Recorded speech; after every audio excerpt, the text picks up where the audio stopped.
हर युग में नाविक आते हैं, एक नूतन घाट बनाते हैं, तैयार पार जो चलने को वो उन्हें पार ले जाते हैं।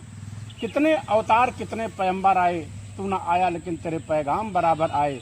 जब जब हुए धर्म के हानि, बाढ़े असुर परम अभिमानी, तब तब धरे प्रभु मनुष्य शरीरा, हरे सकल भव सज्जन पीरा। साथियों, जब जब इस धरा पे, इस मृतलोक में, इस धरती पे जब जब भी हमारी वासना की, हमारी कामना की कालिमा छाने लगती है, आसुरी शक्तियां ज्यादा हावी हो जाती हैं और प्रेम का पक्षी, मोहब्बत का पक्षी, ऐसा कहा जाए स्नेह करुणा का पक्षी, देवत्व का पक्षी बिल्कुल मरने के करीब हो जाता है। चारों तरफ वासनाओं की आग बरसती है, आग बरसती जगत में 34 परत अंगार, संत न होते जगत में तो जल मरता संसार। हमारे यहाँ संत कहते हैं ये वासनाओं की आग इतनी जबरदस्त है कि आदमी अपनी हवस पूरी करने के लिए सबको मिटा देने पे आतुर हो जाता है कभी कभी। इसी को हमने दैत्य शक्तियां कहा, आसुरी शक्तियां कहा, राक्षसी शक्तियां कहा। लेकिन प्रभु मालिक की कृपा, उसकी रहमत, उसकी करुणा, उसकी संवेदना इस धरती पे मनुष्य के रूप में कोई न कोई अवतार, कोई न कोई पैगंबर, कोई न कोई सदगुरु भेज देता है, जो उस कालिमा को दूर करके हमारे आंखों में ड्रॉप डालता है और हमारी ऊर्जा जो वासनाओं में बह रही थी उस ऊर्जा को भीतर मोड़ता है, इंट्रोवर्ट करता है। और वही वासना की ऊर्जा जो दूसरे की जान लेने पे तुली रहती है, वही करुणा प्रेम में परिवर्तित हो जाती है। जो ऊर्जा कांटों में बह रही थी वही ऊर्जा फूल बन के सुगंध बिखेरने लगती है। मैं कभी पहले बताया था आपको, अंगुलीमाल की ऊर्जा जो कांटों के रूप में दूसरे की जान लेने पे तुली हुई थी, जब बुद्ध का आंख का ड्रॉप पड़ा उसके आंखों में, तो वही ऊर्जा उसकी चारों तरफ मोहब्बत करुणा के लिए बिखरने लगी। उसका जीवन धन्य बन गया और जब तक जिया दूसरे का भी मंगल करता रहा। परम गुरु ओशो 11 दिसंबर 1931 को गाड़रवारा में जन्म लेते हैं। वैसे तो मैंने बताया जो हमारे सदगुरु हैं, जो हमारे योगी हैं, जो हमारे प्रज्ञावान हैं, उनके लिए कोई जन्म मृत्यु कोई माने नहीं रखता। हार्डवेयर सॉफ्टवेयर वो अद्वैत का महाविज्ञान का संदेश देते हैं और खुद भी उसमें जीते हैं। मैं कबीर बाबा की बातों का आप लोगों को उदाहरण देता हूँ कि जय मरनी से जग डरे मेरो मन आनंद, कम मरियों कब भेंटी हों पूर्ण परमानंद। वो इशारा कर रहे हैं अमृत की तरफ कि हम अमृत हैं, अमृत पुत्र, तो हम अमृत के ही पुत्र हैं। लेकिन हमारी होने में, हमारी ऊर्जा में, हम सांसारिक भौतिक जगत में अपनी आवश्यकताएं, वासनाओं के झंझावात में जब हम जिस तरह से आतुर होके बेचैन हो जाते हैं इस संसार में और उसी को अपना होना मान लेते हैं। नारद ने स्वयंवर में स्वयंवर समझ लिया। हम सभी यहाँ पे नारद हैं, मानस की एक लाइन है, हम सभी यहाँ पे नारद हैं। हम सभी भी वासनाओं में अपना होना मान लेते हैं, मकान, दुकान, सक्स, पावर, मनी में अपना होना मान लेते हैं।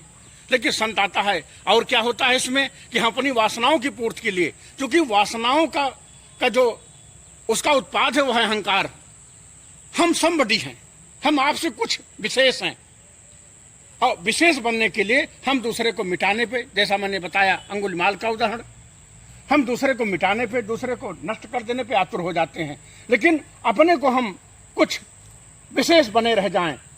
बूंद अपने अस्तित्व को अलग दिखाना चाहती है, लेकिन हमारे संत आके इशारा करते हैं कि तुम्हारी ही ऊर्जा विक्षिप्त तरीके से बाहर बह रही है और तुम तब तक चैन नहीं पाओगे, तब तक पगलाए रहोगे, तब तक एंजाइटी में रहोगे, तब तक तनाव में रहोगे, जब तक ये बूंद सागर की यात्रा न करे, परम चेतना की यात्रा न करे। और संत सदगुरु जब ऐसा ड्रॉप डालता है आपके, अरे मैं तो राम रस छकी, फिर लाली मेरे लाल की चित देखो तितलाल, मुझे मेरी मस्ती कहाँ लेके आई, मेरे सिवा यहाँ कुछ भी नहीं है।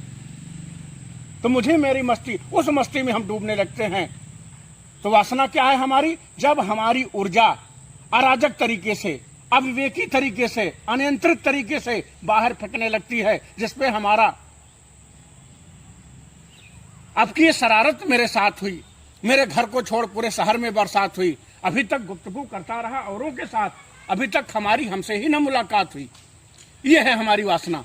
हम विक्षिप्त तरीके से बाहर बह रहे हैं, जंगल जंगल ढूंढ रहा है मृग अपनी कस्तूरी को, हम बाहर फेंकते चले जा रहे हैं, अपने पे नहीं आ रहे हैं। मेरो मन अनंत कहाँ सुख पावे।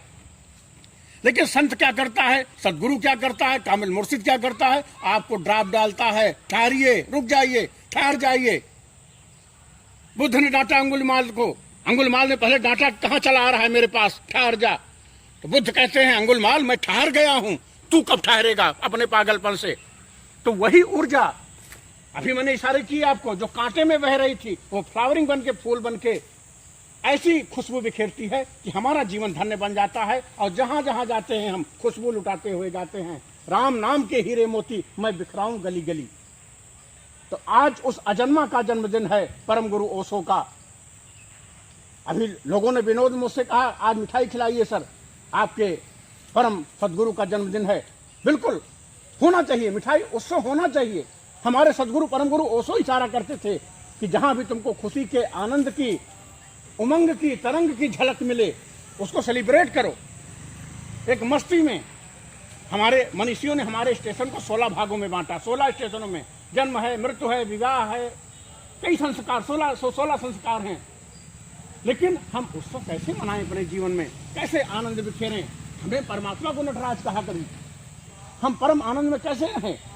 यही संत करता है कि तुम अपने विवेक से, अपने होश को, कैसे तुम्हारी ऊर्जा बाहर बह रही है और कैसे तुम मनोवैज्ञानिक ढंग से, साइकोलॉजिकल दृष्टि से स्ट्रांग बन सकते हो और उस ऊर्जा को अपने भीतर ले जा सकते हो, अपने में समेट सकते हो।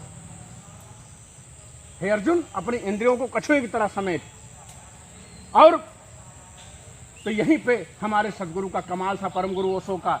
हम लोग क्या करते थे, साधना के नाम पे, तप के नाम पे हम लोग एक पागलपन करते थे, विषयों को रोक लेते थे, इंद्रियों को जबरदस्ती दमन कर दिया। हम खाना नहीं खा रहे हैं, व्रत रह रहे हैं तप के नाम पे, अब पता लगा दूसरे दिन अति भोजन कर लिए और वासनाओं पे हम जबरदस्ती लगाम लगा रहे हैं, ब्रह्मचर्य का पालन कर रहे हैं जबरदस्ती, फिर पागलपन कर रहे हैं।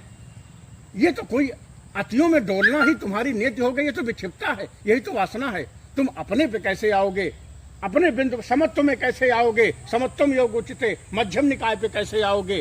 तुम देखो इसको और तभी तुम आ पाओगे जब होश का, अवेयरनेस का तुम्हारा विवेक जगा रहेगा कि वही ऊर्जा जो बाहर फेंक रही थी अतियों में, वही ऊर्जा तुम्हारे पे आ गई।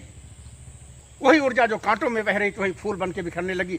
तो ओशो ने क्या किया, ओशो ने कहा नहीं, तुमको दमन से मुक्त होना है और होश बढ़ाने के लिए उन्होंने बुद्ध की ध्यान विधियों का प्रयोग किया। अब बुद्ध की ध्यान की विधियों में उन्होंने डायरेक्ट उसको नहीं करवाया, कहा तुम बहुत दमन सप्रेशन तुम बहुत बटोर लिए हो। उन्होंने डायनेमिक मेडिटेशन खोजा मानवता के लिए, कहा तुम सक्रिय ध्यान करो पहले, और कई तरह की थेरेपी खोजा उन्होंने। हम कई तरह की वासनाएं दमन कर लेते हैं अपने भीतर। आज हमारे यहाँ थेरेपिस्ट, मसाज थेरेपी आ गई, कई तरह की थेरेपी चल रही है, बाथ थेरेपी, हमारे यहाँ नहाने की थेरेपी कह लीजिए उसको, वो चल रही है। तो तरह तरह की थेरेपी खोजा, पूरा मनोवैज्ञानिक। आपको आज बताते हुए हमें थोड़ा खुशी हो रही है यहाँ पे कि 30 लाख सन्यासी ओशो के थे, 1 लाख मनोवैज्ञानिक थे। सारे मनोवैज्ञानिक उनके शरण में बैठ गए आके। ये है सदगुरु का कमाल। जब कबीर बैठते हैं तो सारे मनोवैज्ञानिक गिर जाते हैं, एक विवेकानंद जाता है सारे मनोवैज्ञानिक गिर जाते हैं। तो तुमको मनोवैज्ञानिक ढंग से तुम्हारा जो होना है उसको मजबूत कर देते हैं वो।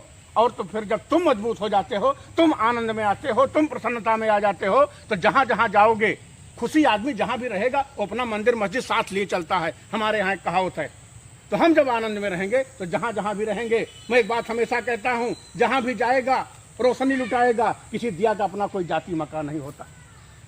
तो मैं आज परम गुरु सदगुरु के इस जन्मदिन पे, उस अजन्मा के जन्मदिन पे आज ये संकल्प करते हैं और उनसे प्रार्थना करते हैं कि हमारे भीतर का विवेक, हमारे भीतर की अवेयरनेस, हमारे भीतर की प्रज्ञा जगे और हम यह लोक में और परलोक में अपने शरीर में अपने साथ मस्त हो सके। और जब जहां जहां भी जाएं दुनिया में आनंद लुटाते जाएं, हमारा जीवन पूरा आनंद से भर जाए। हरिओम तत्सत, हरिओम तत्सत। शुक्रिया, धन्यवाद।